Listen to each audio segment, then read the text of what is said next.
राधे राधे। प्रणाम सभी को। वसुदेवसुतं देवं कंसचाणूरमर्दनं देवकी परमानंदं कृष्णं वंदे जगद्गुरुं। नारायण नारायण नारायण। 3 दिन पूर्व हमने प्रथम अध्याय को पूर्ण कर लिया था।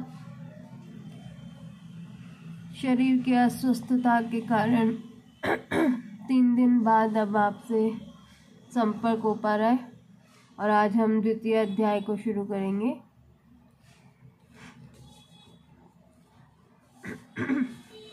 ओम श्री परमात्मने नमः।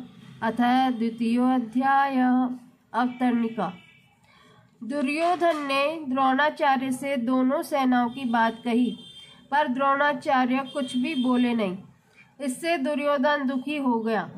तब दुर्योधन को प्रसन्न करने के लिए भीष्म जी ने जोर से शंख बजाया। भीष्म जी का शंख बजने के बाद कौरव और पांडव सेना के बाजे बजे। इसके बाद 20वें श्लोक से श्री कृष्णार्जुन संवाद आरंभ हुआ। अर्जुन ने भगवान से अपने रथ को दोनों सेनाओं के बीच में खड़ा करने के लिए कहा। भगवान ने दोनों सेनाओं के बीच में भीष्म, द्रोण आदि के सामने रथ को खड़ा करके अर्जुन से कुरुवंशियों को देखने के लिए कहा। दोनों सेनाओं में अपने ही स्वजनों संबंधियों को देखकर अर्जुन में कौटुंबिक मोह जागृत हुआ, जिसके परिणाम में अर्जुन युद्ध करना छोड़कर बाण सहित धनुष बाण का त्याग करके रथ के मध्य भाग में बैठ गए। इसके बाद विषाद मग्न अर्जुन के प्रति भगवान ने क्या कहा, यह बात धृतराष्ट्र को सुनाने के लिए संजय दूसरे अध्याय का विषय आरंभ करते हैं। संजय उवाच। तम तथा कृपयाविष्टमश्रुपूर्णाकुलेक्षणं विषीदन्तमिदं वाक्यमुवाच मधुसूदनः। संजय बोले। श्लोक का अर्थ। वैसी कायरता से व्याप्त हुए उन अर्जुन के प्रति जो कि विषाद कर रहे हैं और आंसुओं के कारण जिनके नेत्रों की देखने की शक्ति अवरुद्ध हो रही है, भगवान मधुसूदन यह आगे कहे जाने वाले वचन बोले। व्याख्या। तम तथा कृपयाविष्टम। अर्जुन रथ में सारथी रूप से बैठे हुए भगवान को यह आज्ञा देते हैं कि हे अच्युत, मेरे रथ को दोनों सेनाओं के बीच में खड़ा कीजिए, जिससे मैं यह देख लूं कि इस युद्ध में मेरे साथ 2 हाथ करने वाले कौन हैं, अर्थात मेरे जैसे शूरवीर के साथ कौन कौन से योद्धा साहस करके लड़ने आए हैं। अपनी मौत सामने दिखते हुए भी मेरे साथ लड़ने की उनकी हिम्मत कैसे हुई। इस प्रकार जिस अर्जुन में युद्ध के लिए इतना उत्साह था, वीरता थी, वही अर्जुन दोनों सेनाओं में अपने कुटुंबियों को देखकर उनके मरने की आशंका से मोहग्रस्त होकर इतने शोकाकुल हो गए हैं कि उनका शरीर शिथिल हो रहा है, सूख रहा है, शरीर में कंपकपी आ रही है, रोंगटे खड़े हो रहे हैं, हाथ से धनुष गिर रहा है, त्वचा जल रही है, खड़े रहने की भी शक्ति नहीं रही और मन भी भ्रमित हो रहा है। कहाँ तो अर्जुन का यह स्वभाव कि न दैन्यम न पलायनम, और कहाँ अर्जुन का कायरता के दोष से शोकाविष्ट होकर रथ के मध्य भाग में बैठ जाना। बड़े आश्चर्य के साथ संजय यही भाव उपयुक्त पदों में प्रकट कर रहे हैं। पहले अध्याय के 28वें श्लोक में भी संजय ने अर्जुन के लिए कृपया पर्याविष्ट पदों का प्रयोग किया है। अश्रुपूर्णा कुलेक्षण। अर्जुन जैसे महान शूरवीर के भीतर भी कौटुंबिक मोह छा गया और नेत्रों में आंसू भर आए। आंसू भी इतने ज्यादा भर आए कि नेत्रों से पूरी तरह देख भी नहीं सकते। विषीदन्तमिदं वाक्यम उवाच मधुसूदन। इस प्रकार कायरता के कारण विषाद करते हुए अर्जुन से भगवान मधुसूदन ने ये आगे दूसरे तीसरे श्लोकों में कहे जाने वाले वचन कहे।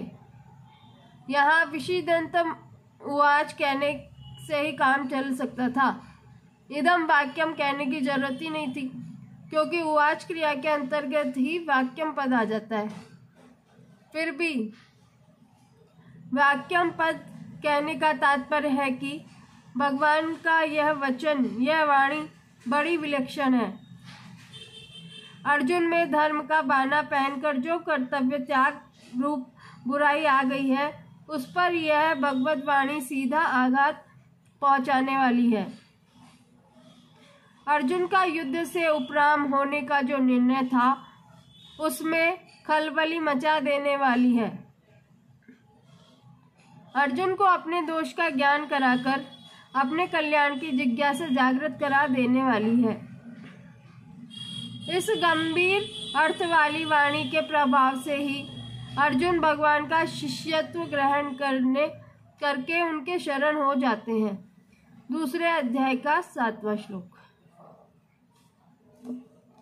संजय के द्वारा मधुसूदन पद कहने का तात्पर्य है कि भगवान श्री कृष्ण मधु नामक दैत्य को मारने वाले अर्थात दुष्ट स्वभावों का संहार करने वाले हैं।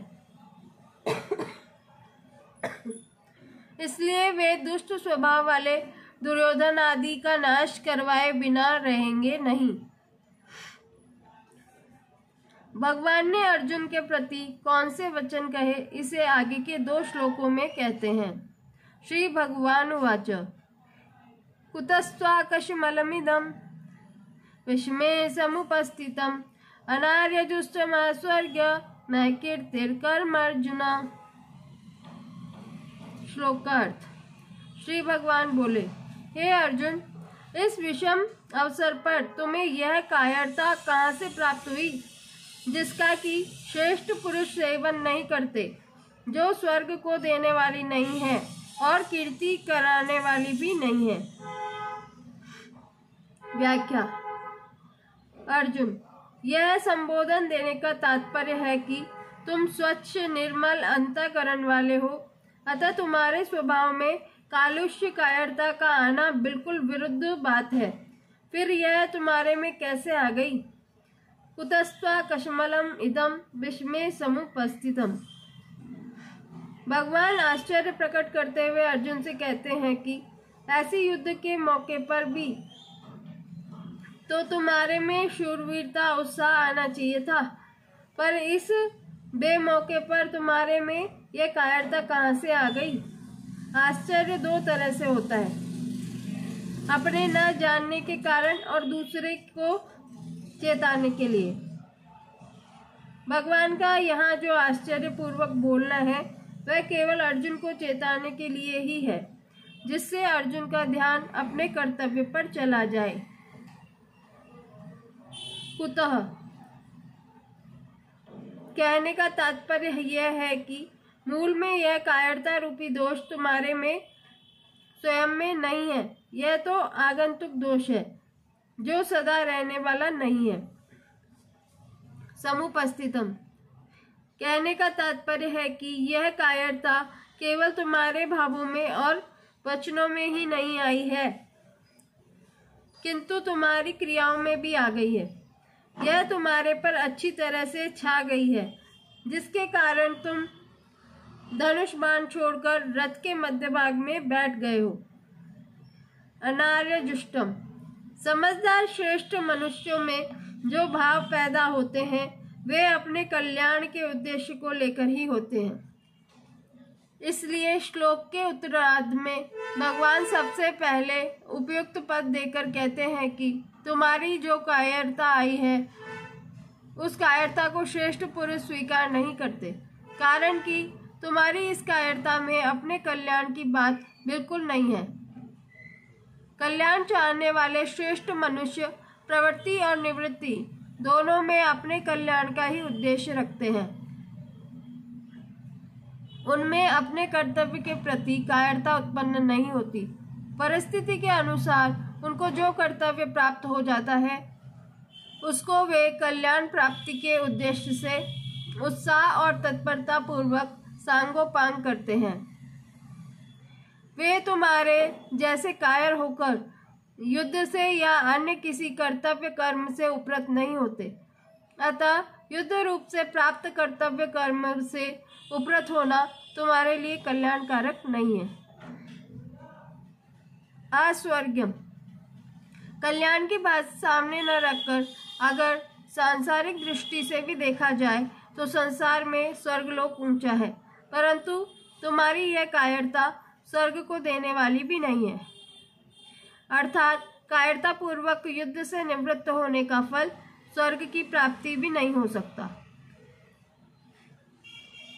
अकीर्ति का कर्म, अगर स्वर्ग प्राप्ति का भी लक्ष्य न हो तो अच्छा माना जाने वाला पुरुष वही काम करता है जिससे संसार में कीर्ति हो, परंतु तुम्हारी यह जो कायरता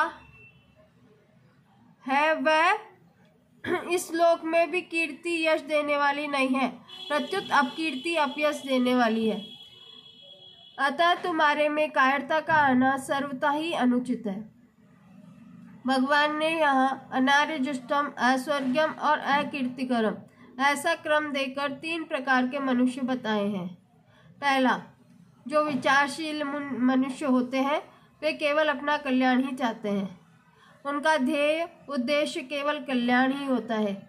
दूसरा, जो पुण्यात्मा मनुष्य होते हैं वे शुभ कर्मों के द्वारा स्वर्ग की प्राप्ति चाहते हैं, वे स्वर्ग को ही श्रेष्ठ मानकर उनकी प्राप्ति का ही उद्देश्य रखते हैं। तीसरा, जो साधारण मनुष्य होते हैं वे संसार को ही आदर देते हैं, इसलिए वे संसार में अपनी कीर्ति चाहते हैं और उस कीर्ति को ही अपना ध्येय मानते हैं। उपयुक्त तीनों पद देकर भगवान अर्जुन को सावधान करते हैं कि तुम्हारा जो यह युद्ध न करने का निश्चय है यह विचारशील और पुण्यात्मा मनुष्यों के ध्येय कल्याण और स्वर्ग को प्राप्त कराने वाला भी नहीं है, तथा साधारण मनुष्यों के ध्येय कीर्ति को प्राप्त कराने वाला भी नहीं है। अतः मोह के कारण तुम्हारा युद्ध न करने का निश्चय बहुत ही तुच्छ है, जो कि तुम्हारा पतन करने वाला, तुम्हें नरकों में ले जाने वाला और तुम्हारी अपकीर्ति करने वाला होगा। कायरता आने के बाद अब क्या करें, इस जिज्ञासा को दूर करने के लिए भगवान कहते हैं, क्लैप्यम मा समगमा पार्थ न तत्त्वयुपपद्यते शुद्रम हृदय दौर्बल्यम त्यक्तोत्तिष्ठ परंतप।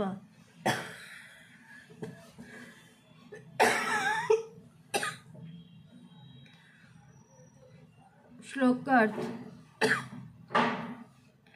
हे पृथानंदन अर्जुन, इस नपुंसकता को मत प्राप्त हो, क्योंकि तुम्हारे में यह उचित नहीं है। हे परंतप, हृदय की इस तुच्छ दुर्बलता का त्याग करके युद्ध के लिए खड़े हो जाओ। व्याख्या। पार्थ, माता पृथा कुंती के संदेश की याद दिलाकर अर्जुन के अंतःकरण में क्षत्रियोचित वीरता का भाव जागृत करने के लिए भगवान अर्जुन को पार्थ नाम से संबोधित करते हैं। तात्पर्य है कि अपने में कायरता लाकर तुम्हें माता की आज्ञा का उल्लंघन नहीं करना चाहिए। क्लैब्यम मा समगमा, अर्जुन कायरता के कारण युद्ध करने में अधर्म और युद्ध न करने में धर्म मान रहे थे। अतः अर्जुन को चेताने के लिए भगवान कहते हैं कि युद्ध न करना धर्म की बात नहीं है, यह तो नपुंसकता है। इसलिए तुम इस नपुंसकता को छोड़ दो। न तत्त्वयुपपद्यते, तुम्हारे में यह नपुंसकता नहीं आनी चाहिए थी, क्योंकि तुम कुंती जैसे वीर क्षत्राणी माता के पुत्र हो और स्वयं भी शूरवीर हो। तात्पर्य है कि जन्म से और अपनी प्रकृति से भी यह नपुंसकता तुम्हारे में सर्वथा अनुचित है। परंतप, तुम स्वयं परंतप हो, अर्थात शत्रुओं को तपाने वाले, भगाने वाले हो। तो क्या तुम इस समय युद्ध से विमुख होकर अपने शत्रुओं को हर्षित करोगे? शूद्रम हृदय दौर्बल्यम तक्तो तिष्ठो। यहाँ शूद्रम पद के दो अर्थ होते हैं। पहला, यह हृदय की दुर्बलता तुच्छता को प्राप्त कराने वाली है, अर्थात मुक्ति, स्वर्ग अथवा कीर्ति को देने वाली नहीं है। अगर तुम इस तुच्छता का त्याग नहीं करोगे तो स्वयं तुच्छ ही हो जाओगे। और दूसरा, यह हृदय की दुर्बलता का तुच्छ चीज है। तुम्हारे जैसे शूरवीर के लिए ऐसी तुच्छ चीज का त्याग करना कोई कठिन काम नहीं है। तुम तो ऐसा मानते हो कि मैं धर्मात्मा हूँ और बुद्ध युद्ध रूपी पाप नहीं करना चाहता।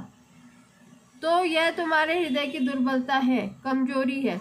इसका त्याग करके तुम युद्ध के लिए खड़े हो जाओ, अर्थात अपने प्राप्त कर्तव्य का पालन करो। यहाँ अर्जुन के सामने युद्ध रूप कर्तव्य कर्म है, इसलिए भगवान कहते हैं कि उठो, खड़े हो जाओ और युद्ध रूप कर्तव्य का पालन करो। भगवान के मन में अर्जुन के कर्तव्य के विषय में जरा सा भी संदेह नहीं है। वे जानते हैं कि सभी दृष्टियों से अर्जुन के लिए युद्ध करना ही कर्तव्य है। अतः अर्जुन को थोथी युक्तियों की परवाह न करके उनको अपने कर्तव्य का पालन करने के लिए चट आज्ञा देते हैं कि पूरी तैयारी के साथ युद्ध करने के लिए खड़े हो जाओ। परिशिष्ट भाव, इस बात का विस्तार भगवान ने आगे 31वें-38वें श्लोक तक किया है। अब आगे के श्लोक की चर्चा कल करेंगे हम। और यहाँ व्याख्या में जो व्याकरण संबंधी चर्चा आती है, जिनको समझ में नहीं आती, थोड़ी गहन है, तो आप मेन चीज़ है, आप गीता का जो भाव है, जो अर्थ से भाव उत्पन्न हो रहा है, उस भाव को आत्मसात करें। व्याकरण का इतना डीप जाने की कोई ज़रूरत नहीं है, पर यहाँ पुस्तक में लिखा हुआ है तो अक्षर से मुझे ये पढ़ना है महाराज जी का ग्रंथ, इसलिए मैं उसको पढ़कर सुना देती हूँ। सुनने में तो कोई बुराई नहीं है ऐसी, पर आप ये मत सोचिए कि ये क्या बता दिया, हमें तो इस बारे में कुछ भी नहीं आता, हमने कभी व्याकरण नहीं पढ़ी, हम संस्कृत नहीं जानते, ये सब सोचने की ज़रूरत नहीं है। आनंद लीजिए बस, जो ठाकुर जी जैसे जैसे अर्जुन को शिक्षा दे रहे हैं उस शिक्षा को अपने जीवन में धारण कीजिए। और एक बात ये कि जो प्रश्न डाले जा रहे हैं बहुत ही कम लोग उनके उत्तर दे रहे हैं, और उनमें से भी आधे लोग सही और आधे लोग गलत। तो गीता जी तो इतनी कठिन भी नहीं है, हमारा धर्म ग्रंथ है, खुद ठाकुर जी ने अर्जुन को सुनाया है और वही हमको सुनने को मिल रहा है। तो थोड़ा सा तो हमें समय निकालना ही चाहिए इसके लिए, और भी लोगों को जोड़ना चाहिए इससे। यही मैं कहूँगी कि अपनी सनातन संस्कृति को ज़रूर ज़रूर जानना ही चाहिए। धन्यवाद। और बाकी जो रही 3 दिन की क्लास जो नहीं आई वीडियोस, तो 3 सेशन देना, तो एक तो ये हो गया, एक शाम को हो जाएगा, एक जो तीसरा दिन का बचेगा वो कल सुबह, और फिर कल शाम से वापस से रेगुलर हो जाएगा। ठीक है, राधे राधे, सभी को प्रणाम।